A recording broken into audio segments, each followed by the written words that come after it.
இதை பற்றி பார்க்க போனால் IPL 2025 கூடி சீக்கிரம் ஆரம்பிக்க போகிறதுன்னு எல்லாருக்குமே தெரியும். கிட்டத்தட்ட ஒரு 1.5 மாதம் தான் இருக்குது. ஸோ IPL 20 ஷெட்யூல் ரிலேட்டடாக இப்போதைக்கு கிடச்சிருக்க எல்லா அப்டேட்ஸை பற்றியும் இந்த வீடியோ நம்ம பார்க்கலாம். அண்ட் IPL 20 ஷெட்யூலை எப்போ ரிலீஸ் பண்ண போகிறாங்க அப்படிங்கிறது இந்த வீடியோ நம்ம பார்க்கலாம். CSK இன்னும் சில அப்டேட்ஸ் இருக்குது, அதெல்லாம் பற்றி ஒன் பை ஒன்னாக பார்த்துக்கலாம். ஸோ வீடியோ கண்டிப்பாக இன்ட்ரெஸ்ட் இருக்கும் நம்பரை வீடியோக்கு மறக்காம லைக் தெரிவித்து அண்ட் சேனலுக்கு சப்ஸ்கிரைப் பண்ணிக்கோங்க. இப்போ வாங்க வீடியோ தெரிஞ்சுக்கலாம். லாஸ்ட் இயர் எலெக்ஷன்ஸ்னால BCA 2 ஹாஃபாக வந்து IPL ஷெட்யூலை ரிலீஸ் பண்ணியிருப்பாங்க. ஃபர்ஸ்ட் ஹாஃப் தான் February 22, 2024 அன்றைக்கி ரிலீஸ் பண்ணியிருப்பாங்க. ஸோ அதில் பார்த்தீங்கன்னா ஒரு 17 கேம்ஸ்க்கான ஷெட்யூல் மட்டும் தான் இருந்திருக்கும். எலெக்ஷன்ஸ் டேட் அனௌன்ஸ் பண்ணதுக்கப்புறம் மிச்ச ஷெட்யூல் பார்த்தீங்கன்னா BCA அனௌன்ஸ் பண்ணியிருப்பாங்க. பட் இந்த இயர் எந்த டிலேவும் இருக்காதுன்னு நம்புறேன். ஸோ வந்து முன்னாடியே ஷெட்யூல் ரிலீஸ் பண்ணுறதுக்கு வாய்ப்பு இருக்குது. February 22லாம் ஆகாது, அதுக்கு முன்னாடியே ரிலீஸ் பண்ணியிருக்காங்க. பேஸ்ட் ஆன் லேட்டஸ்ட் ரிப்போர்ட் இன்னைக்குன்னு தான் சொல்லியிருக்காங்க. February 9 வந்து ஷெட்யூல் ரிலீஸ் ஆகிடும்னு சொல்லியிருக்காங்க. ஸோ பார்க்கலாம் இன்னைக்கு ரிலீஸ் பண்ணுறாங்களா இல்லையானு. அப்படி இன்கேஸ் இன்னைக்கு ரிலீஸ் ஆகலனா கூட ப்ராப்ளி கம்மிங் டேஸில் ஃபார் ஷியர் ரிலீஸ் ஆகிடும். அண்ட் சீசன் ஓப்பனர் யார் ப்ளே பண்ண போகிறாங்க அப்படிங்கிறதுமே இன்னும் கன்ஃபார்ம் ஆகலை. ப்ராப்ளி KKR அண்ட் SRH தான் ப்ளே பண்ணி ஆளும், ஏன்னா அவங்க தான் லாஸ்ட் இயர் ஃபைனலிஸ்ட்னால. பட் ஃபார் ஷியர் வந்து KKR இருக்கும், ஏன்னா ஈடன் கார்டன்ஸில் தானே ஃபர்ஸ்ட் மேட்ச் நடக்க போகுது. ஸோ அதனால் KKR ஃபார் ஷியர் இருப்பாங்க. அவங்க அகேன்ஸ்டாக யார் ப்ளே பண்ண போகிறாங்க அப்படிங்கிறது தான் இப்போதைக்கு கொஸ்டினே. So CSK there are chances, அவங்க வந்து டாப் டீமாக இருக்கிறதுனால அண்ட் அஃப்கோர்ஸ் வந்து ஃபேன் பேஸ் அதிகமாக இருக்கக்கூடிய ஒரு டீம்னால அவங்களுக்கு வந்து ஓப்பனிங் ஃபிக்சரை வந்து கொடுக்கறதுக்கு வாய்ப்புகள் இருக்குது. SRHக்குமே கொடுக்கலாம். பட் BCA ஒரு கிராண்ட் ஓப்பனிங் கேமுக்கு பிளான் பண்ணாங்கன்னா கண்டிப்பாக CSK அண்ட் KKR வந்து ஒரு சூப்பரான ஒரு ஃபிக்சராக இருக்கும்னு நான் நம்புறேன். நீங்கள் என்ன நினைக்கிறீங்க? CSK அண்ட் KKR லீகோட ஃபர்ஸ்ட் கேம் ப்ளே பண்ணுமா, இல்லை KKR அண்ட் SRH வந்து ஓப்பனிங் ஃபிக்சர் ப்ளே பண்ணுமா? உங்களோட ஒப்பீனியன்ஸை டெஃபினட் கமெண்ட்ஸ் சொல்லுங்கள். நம்ம வீடியோஸ் பார்க்குறவங்களுக்கு தெரியும், நம்ம கொஞ்சம் நாட்கள் முன்னாடி The 100 பற்றி பேசியிருப்போம். ஸோ அந்த லீக்ல வந்து CSK அண்ட் KKR வந்து இன்வெஸ்ட் பண்ண போகிறது கிடையாது அப்படின்னு நம்ம கன்ஃபார்ம் பண்ணியிருப்போம். எஸ், தட்ஸ் ட்ரூ தான். CSK CEO காசி விஸ்வநாதன் கூட வந்து ரீசெண்டாக கன்ஃபார்ம் பண்ணியிருப்பாரு. எஸ், நாங்கள் வந்து The 100 பிட்டிங் ப்ராசஸ்லேருந்து வந்து விலகிருக்கோம்னு. அண்ட் நம்ம அந்த வீடியோவில் சொல்லியிருப்போம் மும்பை இந்தியன்ஸ் அதுக்கப்புறம் மிச்ச சில டீம்ஸ்லாம் வந்து இந்த லீக்ல வந்து இன்வெஸ்ட் பண்ண போகிறாங்கன்னு. எஸ், அது கன்ஃபார்ம் ஆயிருக்கு. அவங்க எந்தெந்த டீம்ஸ்லாம் வந்து இப்போ ஸ்டேக் வாங்கியிருக்காங்கன்னு கன்ஃபார்ம் ஆயிருக்கு. அதை பற்றி நம்ம குவிக்காக பார்த்துலாம். ஸோ மும்பை இந்தியன்ஸ் பார்த்தா ஓவல் இன்வின்சிபிள் அப்படிங்கிற ஒரு டீமோட ஸ்டேக்கை பார்த்தீங்கன்னா வாங்கியிருக்காங்க. ஸோ 49% ஐ திங்க் அவங்களோட ஸ்டேக்கை வாங்கியிருக்காங்க. அண்ட் லக்னோ சூப்பர் ஜெயின்ஸ் பார்த்தீங்கன்னா மேன்செஸ்டர் ஒரிஜினல்ஸ். ஆக்சுவலி நம்ம CSK அண்ட் KKR பார்த்தீங்கன்னா இந்த மேன்செஸ்டர் ஒரிஜினல்ஸ் டீமுக்காக ஒரு 2-way பேட்டில் இருந்திருப்பாங்க. அண்ட் ரெண்டு பேருமே வந்து எங்களுக்கு இந்த லீகோட பிஸ்னஸ் மாடல் பிடிக்கல அப்படின்னு சொல்லிட்டு விலகிட்டாங்க. ஸோ இப்போ அந்த மேன்செஸ்டர் ஒரிஜினல்ஸ் டீமோட ஸ்டேக் பார்த்தீங்கன்னா லக்னோ சூப்பர் ஜெயின்ஸ் வாங்கியிருக்காங்க.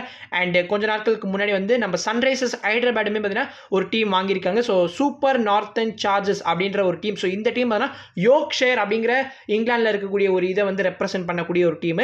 ஸோ இவங்க கண்டிப்பாக வந்து ரீபிராண்ட் பண்ணுறதுக்கு வாய்ப்பு இருக்குது சன்ரைசர்ஸ் ஹைதராபாத். ஏன்னா வந்து இவங்க 100% ஸ்டேக்குமே வந்து வாங்கியிருக்காங்க. அதாவது மும்பை அண்ட் லக்னோ பார்த்தீங்கன்னா 48% ஸ்டேக் தான் வாங்கியிருக்காங்க. மீதி 51% பார்த்தீங்கன்னா ஆல்ரெடி இந்த ஓனர்ஸ் கிட்ட தான் இருக்கும். ஸோ மேஜர் ரீவாம் நடக்குமான்னு எனக்கு தெரியல. பட் இப்போ சன்ரைசர்ஸ் ஹைதராபாத் பார்த்தீங்கன்னா ஃபுல் 100% வாங்கியிருக்கிறதுனால டீமோட லோகோ, டீமோட ஜெர்சிஸ், டீமோட நேம் எல்லாமே சேஞ்ச் ஆகும். அஃப்கோர்ஸ் அதுலேயுமே சில சேஞ்சஸ் நடக்கும். 49% வாங்கியிருக்கிறதுனால கண்டிப்பாக சேஞ்சஸ் நடக்கும். அது என்னென்ன அப்படின்னு நம்ம வந்து வரக்கூடிய நாட்கள் நமக்கு தெரிஞ்சிடும். அண்ட் டெல்லி கேபிட்டல்ஸுமே வந்து ரேஸில் இருக்காங்க. ஸோ அவங்களுமே கன்ஃபார்மாக ஒரு டீம் வாங்கிடுவாங்க. மோஸ்ட் ப்ராப்ளி அந்த சதர்ன் பிரேவ்னு ஒரு டீம் இருக்குது பார்த்தீங்கன்னா. ஸோ அந்த டீமோட ஸ்டேக் வாங்குறதுக்கு தான் டெல்லி கேபிட்டல்ஸ் இன்ட்ரெஸ்டாக இருக்காங்கன்னு நினைக்கிறேன். ஸோ பொறுத்திருந்து பார்க்கலாம். இப்போதைக்கு 3 டீம்ஸ் வேணால் The 100 வந்து நுழைஞ்சிருக்காங்க. பார்க்கலாம் 4th டீம் யாராக இருக்காங்க அப்படின்னு. அண்ட் CSK The 100 இன்வெஸ்ட் பண்ணது கண்டிப்பாக JSK அண்ட் TSK கூட தான் ஒரு காரணம். ஏன்னா அவங்க ரெண்டு பேரோட பர்ஃபார்மன்ஸஸ் வந்து சரியா இல்லை, நாட் அப் டு த மார்க்னு கண்டிப்பாக சொல்லியாலும். ரெண்டு பேருமே குவாலிஃபை ஆகிடுறாங்களே தவிர தே கான் புஷ் ஃபர்தர். அண்ட் இப்போ JSK பார்த்தீங்கன்னா SA20 சீசன் 3 எலிமினேட்டர் வந்து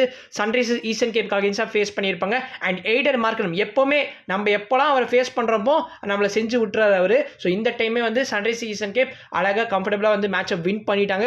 ஸோ ஃபேஃப் டு பிளஸஸ் இந்த சீசனில் வந்து தனி மனிதராக போராடினான்னு கண்டிப்பாக சொல்லியாலும். கான்வே அவரால் வந்து எஸ் அவரோட ஃபார்ம் வந்து ரொம்ப ரொம்ப புவராக இருக்குது. நம்ம வந்து ஆல்ரெடி நிறைய வீடியோஸில் வந்து டிஸ்கஸ் பண்ணியிருப்போம். அண்ட் எஸ் கடைசி மேட்ச்லேயும் வந்து கான்வே குடன் பெர்ஃபார்ம் பெட்டர். ஸோ அதனால் வந்து இந்த சீசன் வந்து கான்வேக்குமே சரியால. அண்ட் பத்திரனா அஃப்கோர்ஸ் அவருக்குமே வந்து சரியாக போகலை.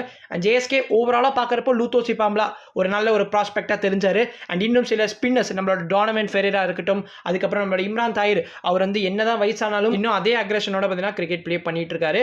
அண்ட் அஃப்கோர்ஸ் JSKக்கு வந்து இந்த சீசன் என்னதான் புவராக இருந்தாலும் நெக்ஸ்ட் சீசன் ஒரு மெகா ஆப்ஷனாக இருக்க போகிறதுனால கண்டிப்பாக JSK ஒரு மேஜர் ரிவாம் நம்ம எதிர்பார்க்கலாம். கண்டிப்பாக கேப்டன் ஃபேஃப் டு பிளஸஸ் வந்து கண்டினியூ ஆக போகிறதா அதுவுமே ஒரு பெரிய கொஸ்டின் தான். ஏன்னா அவருக்குமே வந்து age is a factor. So அவருமே வந்து மோஸ்ட் ப்ராப்ளம் வந்து JSK விலகிறதுக்கு நிறைய வாய்ப்புகள் இருக்குது. அண்ட் டோனோவன் ஃபெரேரா வந்து நம்மளோட நியூ கேப்டன் ஆஃப் JSKவாக இருக்கிறதுக்குமே நிறைய வாய்ப்புகள் இருக்குது. அவரோட பர்ஃபார்மன்ஸஸ் ரொம்ப ரொம்ப நல்லா இருந்துச்சு இந்த சீசனில். பார்க்கலாம் JSK எப்படி வந்து அப்கமிங் SA20 சீசன் 4க்காக ப்ரிப்பேர் பண்ண போகிறாங்கன்னா. அண்ட் அஃப்கோர்ஸ் TSKவுமே வந்து நமக்கு வந்து நிறைய சைனிங்ஸ்லாம் வந்து பண்ண வேண்டியது இருக்குது நெக்ஸ்ட் சீசன். அதாவது ஐபிஎல் முடிஞ்சதுக்கு அப்புறமா பார்த்தீங்கன்னா நம்ம எம்எல்சியுமே ஆரம்பிக்க போகிறதுனால கண்டிப்பாக அதுக்கான ப்ரிப்பரேஷனுமே வந்து கண்டிப்பாக சிஎஸ்கே வந்து ஆரம்பிப்பாங்க. அது எப்போ பண்ணுறாங்க அப்படிங்கிறதுமே பொறுத்து இருந்து பார்க்கலாம். ஸோ கண்டிப்பாக உங்களுக்கு latest updates about JSK and TSK தெரிஞ்சுக்கணும்னா கண்டிப்பாக நம்ம சேனலை வந்து மறக்காமல் சப்ஸ்கிரைப் பண்ணி வச்சுக்கோங்க. சிஎஸ்கேயோட ப்ராக்டிஸ் செஷன் பற்றியுமே நிறைய பேருக்கு நிறைய டவுட்ஸ் இருக்கிறதுனால அதை பற்றியுமே நம்ம கிளாரிஃபை பண்ணிடலாம். ஸோ நம்ம ஆல்ரெடி பேசின மாதிரி தான் February எண்டில் வந்து மோஸ்ட் ப்ராபப்லி ப்ராக்டிஸ் ஆரம்பிக்கிறதுக்கு வாய்ப்பு இருக்குது. கிட்டத்தட்ட ஒரு